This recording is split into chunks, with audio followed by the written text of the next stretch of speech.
guys, welcome to Macau. Nandito na tayo ngayon sa loob ng immigration ng Macau. And guys, good morning everyone and welcome back to my YouTube channel. For today's video, nandito tayo ngayon sa immigration ng Macau. Welcome to Macau everyone. Ayan na guys, dito na tayo. Kasama kong dalawang friend. Ayan, nasa unahan ko. At may kasama kaming si Kuya na na-meet po namin sa Hong Kong immigration kasi mag-exit din daw siya. Ayan na guys. So, ka-exit na tayo, lalabas na tayo at mamasyal na tayo dito sa Macau. Titingnan na natin ulit yung ganda ng Macau na parang nasa Pilipinas lang tayo. Ayan na guys. Kasama namin si Kuya. Ayan. Sabi ko mag-hi kayo. Hello, hi. Hello, hi. Ayan, na-meet namin yan si Kuya.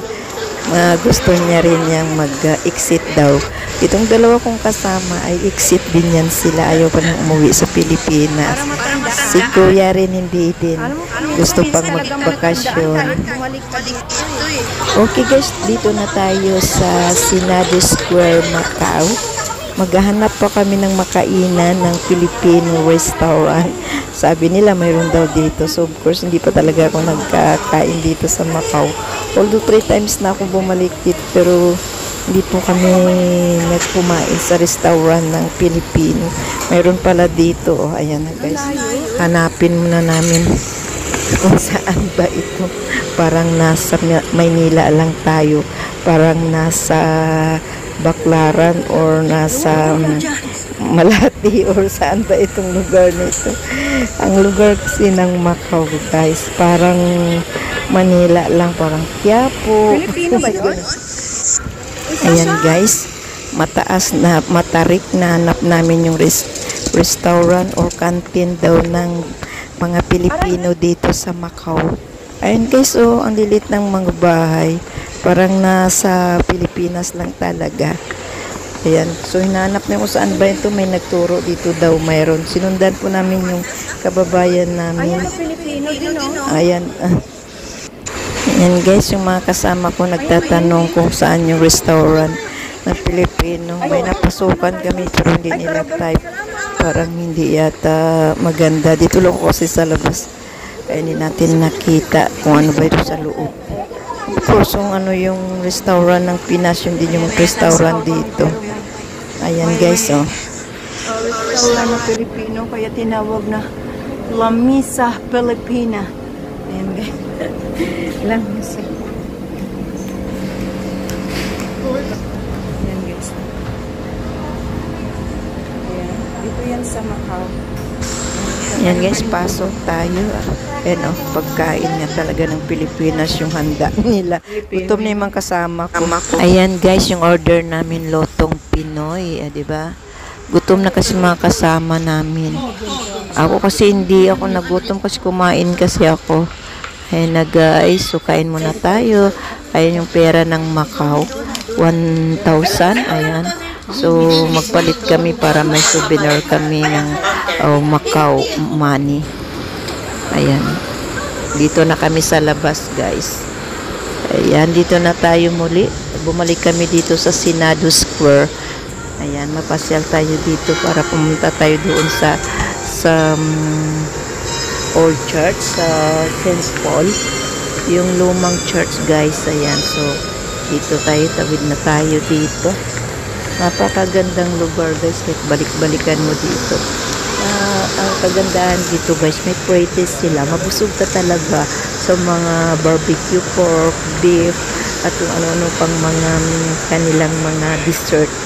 Ang ganda, mura lang. Kaya nga bumibili kami. After naman kain namin, pag uwi na namin, bibili kami kung ano yung mga nakain namin masarap.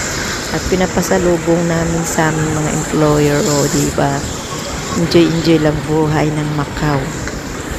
Kasi pag di-off namin guys, kanya-kanyang kaming isip kung saan yung magandang punta namin. Especially yung vlogger kasi ako, kaya gusto kong mapuntahan talaga saan yung mga lugar na magaganda. Ayan guys, yung building na kikita nating iba-ibang color ay tatawid tayo dyan dahil yan ay yung tinatawag nila na Senado Square, Macau. Yan yung first time na una nating mabungad mula sa immigration ng Macau. Sakay ka ng bus papunta dito. Ayan ang first destination namin, yung Senado Square, Macau, ang tinatawag nilang beautiful. Kasi yung iba-ibang color, maliit lang naman yung building, pero napaka-cute, napakagandang style. So, ayan na guys. So, pakita ko sa inyo. Tatawid na tayo na. Ano po ako ng red light. So, hindi ako nakatawid. Yung mga kasama ko, nauna sila. Dahil ako naman, nagbibideo. Of course, hindi ako nakatawid agad. So, hintayin muna natin mag-green light. So, green light na guys. So, tatawid na tayo.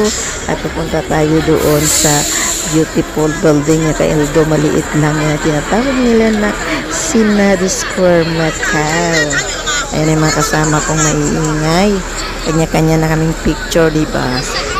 Napakasaya lang talaga kapag nandito sa Hong Kong. Na-enjoy namin ang buhay. Kaya minsan parang ayoko nang mag-uwi. Ayan. Sa color pa lang napakapusog na yung mata mo sa mga view ng tawag nito. Yung view ng mga bahay kahit maliliit. Ayan, tayo muna. Mag-showing muna tayo. Dahil yan, magpa-cute-cute nga tayo dyan. Diba?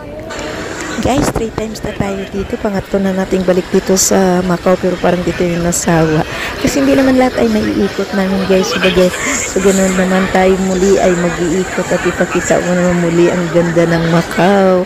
Papunta tayo ngayon sa lumang simbahan na ba niya. Balik-balikan ng lahat ng mga tao. This is tourist spot na lahat ng mga kababayan natin, alam kong nakapunta na rin dito. Tulad na yung taga Hong Kong, walang ginawa ako na magbalik dito. Dahil madali lang guys, sumakay.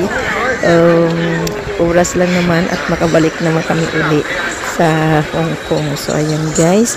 Ayan naman tayong pakita natin yung simbahan na dinadaan namin. Ayan. Yung tinatawag na St. Dominic Church. Ayan guys. So, Sama, pasok ka simbahan? Ayan. Ay, simbahan din yon.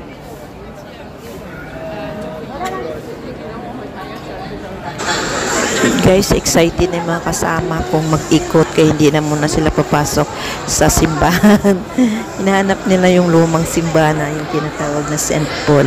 Yun ay sirang simbahan guys noong since na 18 something guys, hindi ko matandaan.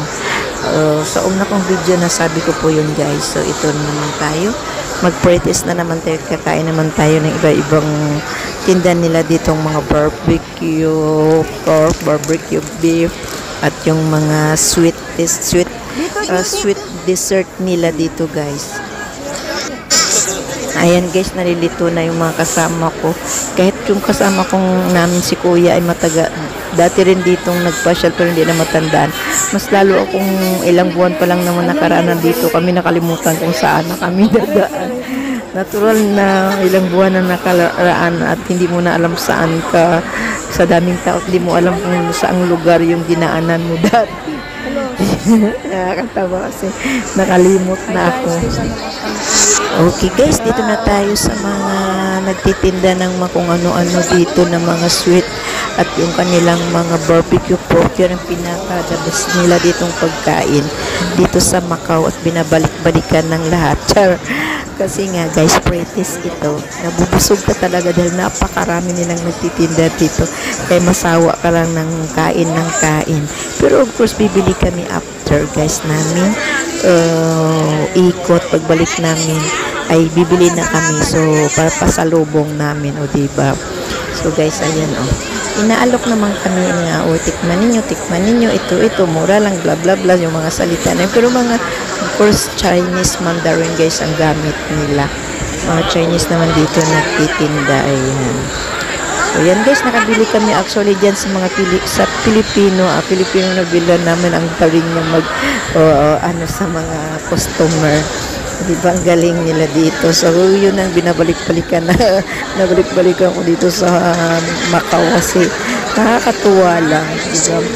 Kasi free taste siya at mabubusog ka talaga sa dami dami mong matitikman dito guys. Halo-halo ng kakainin mo. Ang saya-saya lang guys. Ayan ang kasama ko. Si kuya na kasama namin ay nahiya magkain. Ako kasi walang hiya, char. Ina-invite ka naman, oh. Pretest, kain na kayo, ganun, guys. So, nakikain naman ka. O, diba, ang saya-saya lang talaga. Malawak po ito, guys, yung kanilang store. Napakarami nilang nagtitinda dito. Iba-iba yung kanilang produkto. Mayroon din mga dispensary na mura din yung vitamins nila. Actually, nakabili na ako at inuwi ko na sa Pilipinas. Yan. So, malayo pa ito guys yung lalakawin mo. Pero ma-enjoy ka kasi talagang marami kang matitikman na pagkain nila. Ini-invite kang kain ka na para bumili ka na sa kanila. Pretest muna, o diba? Walang iba kundi dito lang yan sa Macau yung pretest nila. Kaya balik-balik ka namin taga Hong Kong. Kasi madali lang sumakay. Masakay ka lang sa bus at mabilis na. Ayan ang ingay nila, diba? Kasi sumisigaw sila, oh, tikman nyo dito, tikman kayo dito lang kayo. Nakakatawa. Alam mo guys, dito sa Macau, halos maraming Pilipino ang nagtatrabaho dito. Tapos malapit lang ito sa Pilipinas. Kaya halos mga Pilipino din ang nagtatrabaho dito. Pero marami din mga Chinese. Pero talagang makikita mo mga halos Pilipino, lalo na po sa loob sa mga casino. Marami doong mga kababayan natin nagtatrabaho. Ayan guys, so kanya-kanya na kaming diskarte ng mga kasama, mga friend kong kumain sa pretest na ini-invite niya, alok po nila. Kanya-kanya din silang parang Pilipinas din guys. Actually, kasi naman Asia ito dito ba? Magkaiba lang yung salita. Ayan na guys, diba? Mag-try lang. Oh, diba? Mabusog ka sa kakakain dito, kaya solid naman kapag ikaw ay bumili kasi nakain na lahat. Diba? So, ganyan lang buhay dito sa Macau, kaya talagang binabalik-balikan ko dito. Kasi magkano lang naman yung pamasahe namin, 65, papunta pabalik 65. So kung gusto mong kumain o tumipid, pwede ka naman magbaon para hindi ganun kalakay. Of course, mayroon pa kasi may bayad ka sa bus, bawat bus na sakyan mo, $6 lang papunta sa destination kung saan yung gusto mo. Hindi ko alam guys kung magkano yung magastos mo mula Pilipinas to Macau, kasi of course hindi mo kami nanggaling sa Pilipinas, kami ay galing Hong Kong, so konti lang po yung aming magagastos. Kasi sa bus pa lang ang pamasahe namin I think $40 papuntang Hong Kong Immigration. So from Hong Kong Immigration to Macau is 65 only, plus yung bus na mga $6 every sakay po namin sa bus. And then after that, pagbalik namin ay 65 only. So ayan guys, so konti na naman yung, tapos bus naman namin uli na $40. That's it. So kung gusto mo naman kumain sa restaurant, depende sa inyo yun. Kasi hindi ako gutomin na. So medyo kaya mo magbili na lang na magkain ng tinapay. Pero mga kasamaan ko ay mabilis magutom. So sa mga kababayan natin sa Hong Kong, hindi pa nakapag-travel sa Macau, mag-travel na kayo kasi baka mahal mula Pilipinas. So hindi ko alam kung gusto niyo naman mag-travel mula Philippines to Macau guys, ay magtanong na lang kayo sa agency kung magkano po yung magastos, kasi hindi ko po yun alam.